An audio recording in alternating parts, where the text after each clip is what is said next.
الحمد لله رب العالمين، والصلاة والسلام على أشرف الأنبياء والمرسلين وخاتم النبيين محمد وعلى آله وصحبه ومن تبعهم بإحسان ودعا بدعوتهم إلى يوم الدين. أما بعد، فأعوذ بالله من الشيطان الرجيم. بسم الله الرحمن الرحيم. قال الله تبارك وتعالى: ويل للمطففين الذين إذا اكتالوا على الناس يستوفون وإذا كالوهم أو وزنوهم يخسرون ألا يظن أولئك أنهم مبعوثون ليوم عظيم يوم يقوم الناس لرب العالمين. وقال النبي صلى الله عليه وسلم: من باع عيبا لم يبينه فلم يزل في مقت الله ولم تزل الملائكة تلعنه او كما قال علیہ الصلاۃ والسلام. میرے محترم بزرگوں، عزیز دوستوں، دینی اسلامی بھائیوں، کچھ گناہ ایسے ہوتے ہیں کہ ان گناہوں کو نہ روکا جائے تو اس گناہ کی جب سزا آتی ہے تو وہ سزا گناہگار اور غیر گناہگار سب کو شامل ہو جاتی ہے. اللہ رب العالمین اس بات کو یوں ارشاد فرماتے ہیں: وَاتَّقُوا فِتْنَةً لَا تُصِيبَنَّ الَّذِينَ ظَلَمُوا مِنْكُمْ خَاصَّةً. اللہ کے اس عذاب سے ڈرو، اس امتحان سے ڈرو جو تم میں سے صرف ظالمین کو نہیں پہنچے گا بلکہ وہ عام ہوگا. آج گناہ کا احساس ختم ہو گیا. پہلا ایک زمانہ تھا کہ انسان گناہ کو گناہ سمجھتا تھا اور گناہ کو سمجھ کر غلطی کرتا تھا، اندر اندر احساس اس کو ہوتا رہتا تھا ندامت کا، ملامت کا کہ مجھ سے یہ غلطی ہو گئی. لیکن بدقسمتی سے موجودہ زمانے میں گناہ فیشن بن گیا، گناہ ہنر بن گیا، گناہ اسکل بن گیا. اب آپ دیکھیے کہ پہلے اگر کوئی لباس اور پوشاک کے اندر کوتاہی کرتا تو اس کو ندامت ہوتی تھی، لیکن اب لباس اور پوشاک فیشن شو کے نام پر متعارف کروایا جاتا ہے، کلچر کے نام پر متعارف کرایا جاتا ہے، ثقافت کے نام پر متعارف کروایا جاتا ہے. تو اس کے نتیجے کے اندر وہ لباس جو انسان اپنے بیڈ روم میں پہنتے بھی پہلے ہچکچائے، وہ لباس عمومی تقریبات میں پہن کر اور اس پر فخر کیا جاتا ہے کہ میرا لباس فیشن کے عین مطابق ہے، موجودہ کلچر کے عین مطابق ہے. حالانکہ اس لباس کے بارے میں، جس لباس کا میں تذکرہ کر رہا ہوں، اس لباس کے بارے میں یہ وعید ہے کہ فرشتے لعنت کر رہے ہوتے. اللہ تعالیٰ ایسے لباس پہننے والوں کی طرف نظر کرم نہیں فرماتے. اسی طریقے سے انسان اگر کبھی غلط بیانی کرتا تھا تو اس کو احساس ندامت ہوتا تھا کہ میں نے غلط بات کر دی، اور کافی دن تک اس احساس ندامت سے وہ اپنے اندر گلٹی فیلنگ کرتا تھا. لیکن آج اس غلط بیانی کو شرف زبانی، اسکل، سیاست، بہترین سیلز مین، اس اعتبار سے اس کو شمار کیا جاتا ہے. حضرت امام ابو حنیفہ رحمۃ اللہ علیہ جو امام اعظم ہیں، وہ کپڑے کے بہت بڑے تاجر تھے. ان کے ہاں ایک تھان ایسا آ گیا جو ڈیفیکٹڈ تھان تھا، یعنی اس میں کچھ نقص تھا. تو امام صاحب نے اپنے سیلز مین سے کہہ دیا کہ جب یہ تھان کوئی خریدے تو اس کو عیب بتا دینا، اس عیب کے بعد اگر وہ خریدتا ہے تو ٹھیک، ورنہ اگر وہ رد کرتا ہے تو پڑے رہنے دینا۔ امام صاحب نے اپنا مال حوالے کیا اور حضرت تشریف لے گئے۔ کچھ عرصے بعد انہوں نے ملازم سے پوچھا کہ وہ جو تھان تھا اس کا کیا ہوا؟ تو ملازم نے کہا حضرت گاہک آیا تھا، میں نے بیچ دیا۔ امام صاحب نے فرمایا کہ کیا تم نے اس کو عیب بتایا تھا؟ تو وہ کہنے لگا نہیں حضرت، عیب بتانے میں بھول گیا۔ تو حضرت امام حنیفہ رحمۃ اللہ نے فرمایا کہ پورے علاقے کے اندر اس بندے کی تلاش کرواؤ، اور اس وقت تک تلاش ہوتی رہی جب تک کہ وہ بندہ مل نہیں گیا۔ اور اس کے بعد امام صاحب کے نمائندے نے کہا کہ اس کے اندر یہ عیب تھا۔ امام صاحب نے فرمایا ہے اگر چاہو تو رکھ لو، اگر چاہو تو چھوڑ دو، لیکن عیب یہ تھا۔ کیونکہ امام صاحب جانتے تھے کہ یہ بہترین سیلز مین کی نشانی نہیں ہے، یہ پلے درجے کے دھوکے باز کی نشانی ہے۔ آج دھوکے کی اتنی شکلیں ہو گئی ہیں، حالانکہ نبی کریم صلی اللہ علیہ وسلم فرما رہے ہیں، ایک موقع پہ فرما رہے ہیں من غش فلیس منا، جس نے دھوکہ دیا وہ ہم میں سے نہیں ہے۔ آج اس بات پر محنت نہیں ہو رہی کہ میں اپنے اندر صلاحیت پیدا کروں اور میں اپنے لیے حلال روزگار کا ذریعہ تلاش کر کے حلال آمدنی کماؤں، بلکہ ایک بڑی تعداد اس بات کی کوشش کر رہی ہے کہ دوسرے کے پیسے کے اوپر میں کس طریقے سے اپنا کنٹرول سنبھالوں۔ شروع سے لے کے آخر تک جتنے شعبے ہیں ان شعبوں میں آپ غور کریں گے تو آپ کو یہ بہت بڑا عنصر اور یہ بہت بڑا فیکٹر نظر آئے گا کہ لوگ اس بات کی جستجو میں ہیں کہ کس طریقے سے کسی کو دھوکہ دے دیں۔ ایک موقع پہ نبی کریم صلی اللہ علیہ وسلم فرماتے من باع عیبا لم یبینہ، جس نے کوئی عیبدار چیز بیچی اور اس کا عیب بیان نہیں کیا تو اس کو دو سزائیں ملتی ہیں۔ ایک سزا تو یہ ملتی ہے لم یزل فی مقت اللہ، وہ اللہ کی پھٹکار کے اندر مستقل رہتا ہے۔ اب ہم سوچیں کہ گھر کی برکت ختم ہو گئی، بھائی بہنوں میں محبت ختم ہو گئی، باپ بیٹے میں لحاظ ختم ہو گیا، تو ہم کو اندازہ نہیں ہے، حالانکہ ہم مشاہدہ کر رہے ہیں کہ اگر کسی آدمی کو بلڈ پریشر ہے تو وہ ایسی چیز کھا لے جس سے بلڈ پریشر میں حرکت پیدا ہو جاتی ہے اور بلڈ پریشر بڑھ جاتا ہے، تو وہ چیز استعمال کر کے مشاہدہ ہے کہ اس کا اثر ہوتا ہے۔ اسی طریقے سے شوگر کے مریض اگر شوگر سے متعلق جو احتیاط ہے وہ احتیاط نہ کرے تو شوگر بڑھ جاتی ہے۔ یہ ظاہری محسوسات کے اندر مثال ہے، تو اسی طریقے سے باطنی محسوسات کے اندر، روحانیت کے اندر کوئی حرام مال اگر حلال مال کے ساتھ شامل ہو جاتا ہے تو وہ اپنا رنگ دکھاتا ہے، اپنا اثر دکھاتا ہے کہ بھائی بھائی کو توڑ دیتا ہے، باپ بیٹے کو توڑ دیتا ہے، بیوی بچوں میں اختلاف پیدا ہو جاتا ہے، گھر کی برکت ختم ہو جاتی ہے، بیماریاں گھر میں ڈیرا کر لیتی اور انسان کو احساس نہیں ہوتا۔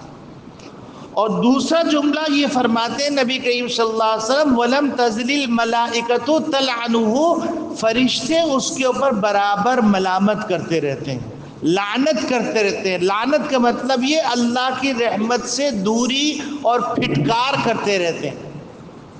اور اب مجھے بتلائیے کہ اگر انسان اللہ کی ناراضگی میں رہے اور انسان اللہ کی پھٹکار میں رہے، فرشتوں کی پھٹکار میں رہے، تو کیا وہ سکون پا سکتا ہے؟ جیسے ایک آدمی بلڈ پریشر سے متعلق احتیاط نہ کرے تو بلڈ پریشر جب ہائی ہوتا ہے تو وہ چڑچڑا ہو جاتا ہے، وہ اول فول بکنے لگتا ہے، اور وہ یہ نہیں دیکھتا کہ میں کس سے بات کر رہا ہوں، کس عمر والے سے بات کر رہا ہوں، کس نسبت والے سے بات کر رہا ہوں، وہ اول فول بکتا رہتا ہے۔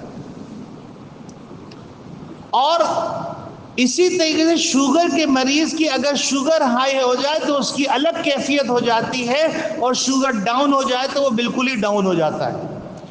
تو روحانیت کے لیے جو چیزیں روحانیت کو آشکارا کرتی ہیں، جو روحانیت کو جلا بخشتی ہیں، ان چیزوں کا استعمال مفقود ہوتا چلا جا رہا ہے، اور مشکوک چیزیں استعمال کی جا رہی ہیں، جس کے نتیجے میں روحانیت اپنی پستی کی طرف بڑی تیزی سے رواں دواں ہے، جس کے نتیجے کے اندر بہت ساری انتشارات کی کیفیات، بہت ساری اختلافات کی کیفیات پیدا ہو رہی۔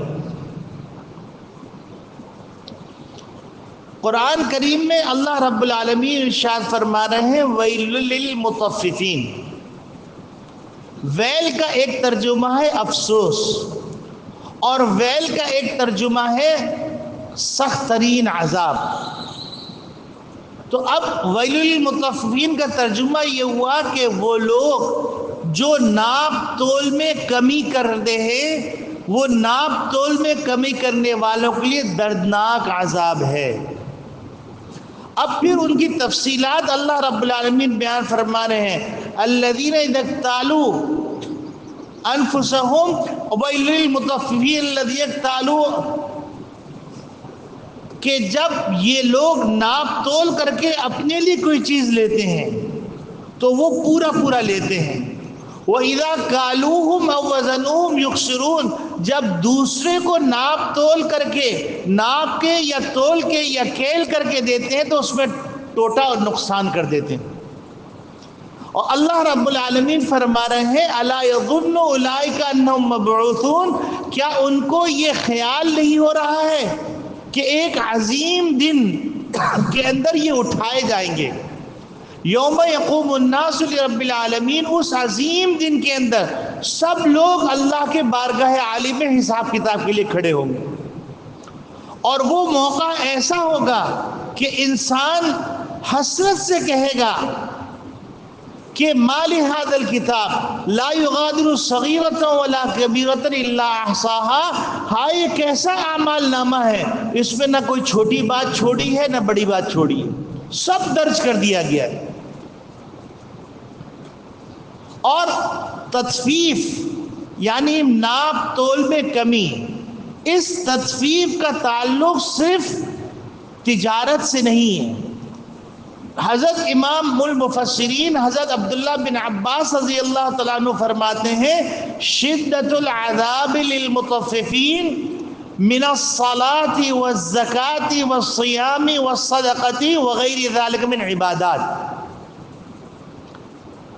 کہ اس کا تعلق نماز سے بھی ہے، اس کا تعلق زکوٰۃ سے بھی ہے، اس کا تعلق روزے سے بھی ہے، اس کا تعلق صدقات سے بھی ہے، اس کا تعلق مختلف عبادات سے بھی۔ یعنی اگر ایک آدمی صحیح طریقے سے قیام نہیں کر رہا، یا ایک آدمی صحیح طریقے سے رکوع نہیں کر رہا، یا ایک آدمی صحیح طریقے سے سجدہ نہیں کر رہا، تو یہ بھی مطففین میں داخل ہے۔ اسی طریقے سے کوئی آدمی اگر حقوق کی ادائیگی نہیں کر رہا ہے، یہ بھی مطففین میں داخل ہے۔ حتیٰ کہ حضرت تھانوی رحمۃ اللہ علیہ فرماتے ہیں کہ اگر آپ نے ایک ملازم رکھا اور ملازم کے لیے آپ نے یہ طے کیا کہ میں 2 وقت کا کھانا دوں گا، تو فرماتے ہیں کہ اس کے ذمے مالک کے ذمے ہے کہ 2 وقت کا وہ کھانا دے جو کھانا ایک معقول انسان، شریف انسان کھا سکتا ہے۔ اب ہم نے سنا بہت سارے لوگوں سے کہ بیچارے چوکیدار، ڈرائیور، ان کو بچا ہوا کھانا دیا جاتا ہے، یعنی وہ کھانا جو سب کھا لیتے ہیں اور کھانے کے بعد وہ کھانا ایسا جیسے چگ لیا گیا ہو، یعنی چاول سے بوٹیاں چن لی گئی ہوں، سالن سے بوٹیاں چن لی گئی ہوں، آدھی روٹی ٹوٹی ہوئی ہو، آدھی روٹی کچی ہو، وہ کھانا حوالے کیا جاتا ہے۔ فرماتے ہیں کہ یہ بھی مطففین کے اندر داخل ہے۔ یعنی اس وعید کے اندر داخل ہو وَيْلٌ لِّلْمُطَفِّفِينَ إِذَا اكْتَالُوا عَلَى النَّاسِ يَسْتَوْفُونَ کہ ہلاکت ہے، شدید عذاب ہے ان لوگوں کے لیے جب لوگوں سے اپنا مال اپنا حق مانگتے ہیں تو پورا پورا مانگتے ہیں، لیکن جب لوگوں کا حق دینے کا وقت آتا ہے تو اس میں کوتاہی کرتے ہیں۔ یہی وجہ ہے کہ حدیث شریف میں نبی کریم صلی اللہ علیہ وسلم فرمایا اعطوا الاجیر قبل ان یجف عرقه کہ مزدور کو اس کی مزدوری اس کے پسینہ خشک ہونے سے پہلے دے دو۔ اب ہم دیکھیں کہ آپ حیران ہو جائیں گے، ہکا بکا رہ جائیں گے کہ فیکٹری چل رہی ہے، اس فیکٹری کے ملازم 2 شفٹ میں کام کر رہے ہیں، صبح کی شفٹ میں بھی کام کر رہے ہیں، شام کی شفٹ میں بھی کام کر رہے ہیں، اور اپنے کام کے اندر کوتاہی نہیں کر رہے، مال تیار کر کے دے رہے ہیں، اور وہ مال پارٹی کو جا رہا ہے اور پارٹی سے پیمنٹ آ رہی ہے، لیکن مزدور کو مزدوری 2 مہینے 3 مہینے نہیں دی جا رہی، اور اوپر سے عمرہ کرنے جا رہے ہیں، اوپر سے حج کرنے جا رہے ہیں، پوری فیملی کو لے کے جا رہے ہیں، اور یہاں مزدور جو 5,000 کا ملازم ہے، 10,000 کا ملازم ہے، 25,000 کا ملازم ہے، وہ ملازم 3 مہینے اپنی تنخواہ کے لیے رول رہا ہے۔ یہ عمومی طور پر سب کو نہیں کہتا ہوں، لیکن جتنی خبریں آ رہی ہیں فیکٹریوں کے حالات عجیب غریب ہیں، حتیٰ کہ مزدور پریشان ہو کر احتجاج کر رہے ہیں کہ ہماری 3 مہینے کی تنخواہ دے دو تو اس میں سے 10,000 اپنا خرچہ چلاؤ، باقی تنخواہ کر لیں گے۔ حالانکہ مال فروخت ہوا اور مال کے پیسے بھی آ گئے، اور اس مال کے اندر مزدور کا خون پسینہ لگا ہوا ہے، لیکن مزدور کو اجرت نہیں دی جا رہی۔ تو میرے عزیزو، یہ وہ گناہ ہے جو عمومی شکل اختیار کر چکا ہے۔ اب آپ سوچئے، ایک بہت بڑے بزرگ، ان کے پاس ایک صاحب آیا کرتے تھے اور بار بار اصرار کرتے، حضرت میری فیکٹری چلیے تاکہ برکت ہو جائے۔ تو وہ بزرگ جو ہے کہنے لگے اچھا کسی دن چلیں گے۔ وہ بزرگ تشریف لے گئے فیکٹری، اس آدمی کی مسالے کی فیکٹری تھی۔ تو وہ بزرگ فرماتے ہیں کہ میں گیا تو ایک گودام کے اندر دیکھا کچھ لوگ بیٹھے ہوئے سروتے سے کسی چیز کو کاٹ رہے ہیں۔ یہ پرانے وقتوں کی باتیں ہیں، جس زمانے میں اعلیٰ مشینیں اور الیکٹرانک مشینیں نہیں آئی تھیں، تو سروتے سے کسی چیز کو باریک باریک کاٹ رہے ہیں۔ تو بزرگ نے فرمایا یہ کیا ہے؟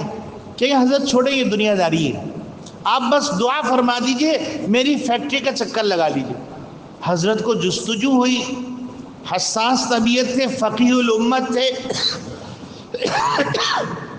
اور وہ امت کی اصلاح کرنا چاہتے تھے۔ انہوں نے فرمایا کہ میاں بتاؤ تو یہ کیا ہے؟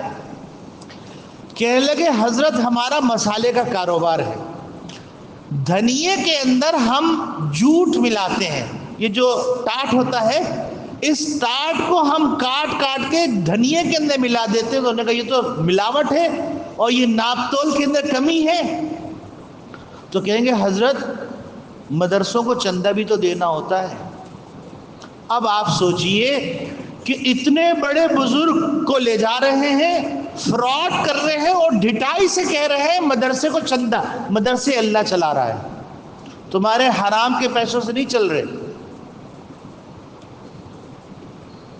تو میرے عزیزو، اس وقت جھوٹ کی مختلف شکلیں ہیں۔ وہ سیلز مین جو عیب دار چیز کو قسمیں کھا کے اچھی طریقے سے فروخت کر دیتا ہے، وہ سب سے زیادہ تنخواہ لیتا ہے کہ یہ میرا سب سے وفادار امپلائی ہے، سب سے تجربے کار سیلز مین۔ پھر اسی طریقے سے بہت سارے معاملات ہیں۔ کپڑے کے اندر آپ، ایک ہوتا ہے تانا، ایک ہوتا ہے بانا۔ تانا بانا کا ایک ریشو ہوتا ہے، اس ریشو سے کپڑے کا وزن نکلتا ہے۔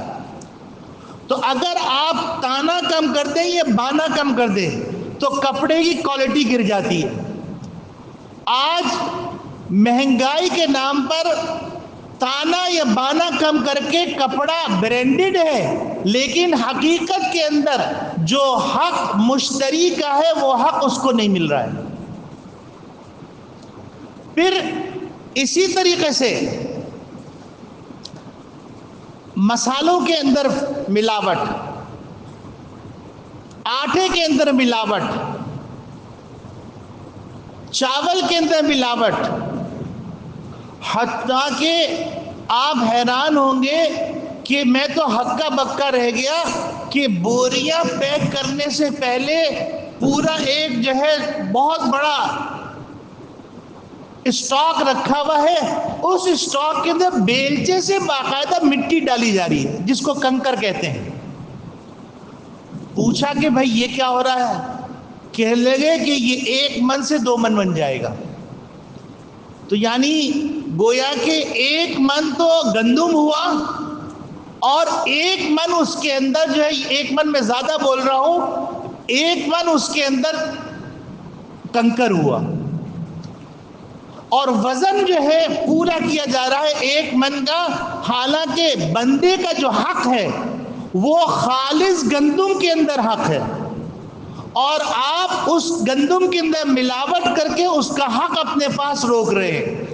اور جو آدمی کسی کا حق روکتا ہے، لم یزل فی مقت اللہ ولم تزل الملائکۃ تلعنہ، وہ اللہ کی ناراضگی میں رہتا ہے اور فرشتے اس پہ لعنت کرتے رہتے ہیں. ہم کو احساس نہیں. حتیٰ کہ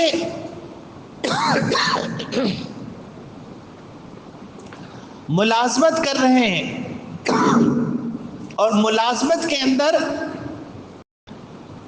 ایسے بھی سننے میں آ رہا ہے کہ ایک صاحب ملازم ہے کسی اسکول کے اندر، اور اسکول کی تنخواہ ان کو مل رہی ہے، لیکن وہ جاب کر رہے ہیں کسی پرائیویٹ ادارے کے اندر، اور تعلیمی بجٹ جو پاس ہوتا ہے اس میں 60% بجٹ بالکل ایسے ادارے جن کا وجود نہیں ہے، ایسے اسکول جس کے اندر امپلائی جو ہے تنخواہیں لے رہے ہیں، اور وہ سرکار کا پیسہ نہیں، وہ بیت المال کا پیسہ ہے، یعنی پوری قوم کا پیسہ ہے.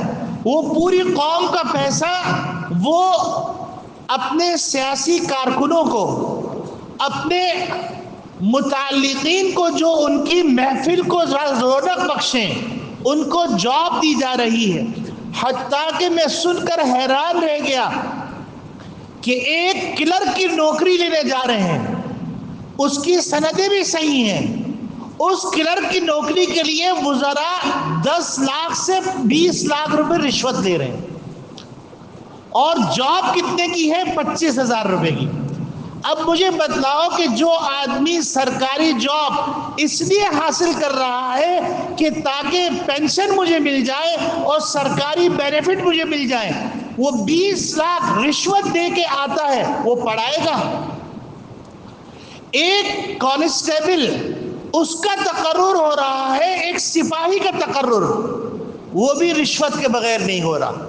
تو مجھے بتلاؤ، تم شکوہ کرتے ہو کہ کانسٹیبل جو ہے رشوت لے رہا ہے، تو وہ میں یہ نہیں کہہ رہا ہوں کہ رشوت لینا جائز ہے، وہ کانسٹیبل اپنے اوپر رشوت دے کے آیا ہے، تو جو قرضہ لے کے آیا وہ قرضہ چکانے کے لیے رشوت لے رہا ہے، تو وہ انسان بن کے ڈیوٹی کرے گا یا حیوان بن کے ڈیوٹی کرے گا؟ پھر اس کو صرف اور صرف آنے والا گاہک نظر آئے گا، وہ قوم کا فرد نظر نہیں آئے گا. وہ اس سے دھڑلے سے رشوت لے گا اور وہ کہے گا کہ میں دے کے آیا ہوں تو میں کیا کروں. اس سے زیادہ میں اس وقت حیران ہوا جب ایک بہت بڑے میڈیکل سینٹر کے اندر، میں نام مصلحتاً نہیں لے رہا ہوں کہ کسی کا جو ہے عزت نفس مجروح ہو، ایک ڈاکٹر ایک بڑے ادارے کے اندر، ایک مریض آیا، گیسز کی شکایت تھی، اس کو لکھ دیا کہ 2 اسٹنٹ پڑیں گے، اور ایک خاص مقدار کہا یہ بجٹ لیں گے آپ، یہ پیکیج لیں گے تو اتنے لاکھ کا ہوگا، یہ پیکیج لیں گے اتنے لاکھ کا ہوگا، یہ پیکیج لیں گے اتنے لاکھ کا ہوگا۔ ڈاکٹر جس کو مسیحا کہا جاتا ہے، جس کو انسانیت کا ہمدرد کہا جاتا ہے، تو وہ چلا گیا تو اس کا دوست ڈاکٹر بیٹھا ہوا تھا، اس نے کہا یار تم نے اس کو جو ہے یہ لکھ کے دیا، اس کا تو یہ ہے ہی نہیں۔ تو کہیں گے پاگل مجھے بتلاؤ، میں نے کروڑ 2 کروڑ دے کے میڈیکل کورس پورا کیا، میں پیسے کہاں سے کماؤں گا؟ آخر میں نے بھی تو خرچ کر کے علم حاصل کیا ہے۔ تو ایسے علم آپ کو مبارک ہو۔ تو میرے عزیزوں، یہ وہ گناہ ہیں جس کو آج گناہ نہیں سمجھا جا رہا، اور اس گناہ کے بارے میں ہی اللہ رب العالمین نے فرمایا وَاتَّقُوا فِتْنَةً لَا تُصِيبَنَّ الَّذِينَ ظَلَمُوا مِنْكُمْ خَاصَّةً۔ اس عذاب سے ڈرو جو عذاب صرف ظالمین کو نہیں پہنچے گا، ان لوگوں کو بھی پہنچے گا جو ظالمین کے ہاتھ کو نہیں پکڑتے، ان لوگوں کو بھی پہنچے گا جو ظالمین کے ظلم کو بیان نہیں کرتے، ان لوگوں کو بھی پہنچے گا جو ظالمین کے ہمدم اور ہمراز ہیں۔ ایک دفعہ نبی کریم صلی اللہ علیہ وسلم نے فرمایا انصر اخاک ظالما او مظلوما، اپنے بھائی کی مدد کرو چاہے وہ ظالم ہو یا مظلوم ہو۔ تو صحابہ نے عرض کیا کہ اللہ کے رسول، مظلوم کی مدد کرنا سمجھ میں آتا ہے، ظالم کی مدد کیسے کریں؟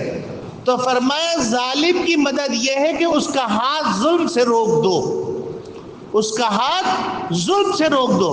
تو میرے عزیزوں، نچلی سطح پر اگر کرپشن ہو رہا ہے تو اوپری سطح والوں کی ذمہ داری ہے کہ اس کرپشن کو روکیں، اس امت کو سکون دیں، اس ملک میں بسنے والے باسیوں کو حق دیں۔ اگر آپ عیاشی کر رہے ہیں تو ہمارے ٹیکس سے عیاشی کر رہے ہیں، ہمارے پیسوں سے عیاشی کر رہے ہیں۔ حتیٰ کہ ایک فقیر بھی ٹیکس ادا کرتا ہے، اگر وہ پیراڈول لیتا ہے تو اس پہ جی ایس ٹی ادا کرتا ہے، اگر وہ کوئی اور دوا لیتا ہے اس پہ جی ایس ٹی ادا کرتا ہے، اگر وہ گندم لیتا ہے تو وہ اس پہ ٹیکس ادا کرتا ہے، اگر وہ کپڑے لیتا ہے اس پہ ٹیکس ادا کرتا ہے، اگر وہ بجلی کا بل ادا کرتا ہے اس کے اندر بے شمار ٹیکس ادا کرتا ہے۔ تو سوچئے ذرا سا کہ آپ جو مال استعمال کر رہے ہیں اور اس مال کو آپ اپنے لیے حلال سمجھ رہے ہیں، آپ کو ایک آدمی کے مال کا جواب نہیں دینا ہے، آپ کو پوری قوم کے مال کا جواب دینا ہے، اور کل حشر کے اندر پوری قوم کے مال کا حساب کتاب آپ سے لیے جائے گا۔ تو کرپشن ایک ایسا ناسور ہے جو اس معاشرے کو کھا رہا ہے اور ناانصافیاں پیدا کر رہا ہے۔ وآخر دعوانا ان الحمد للہ رب العالمین۔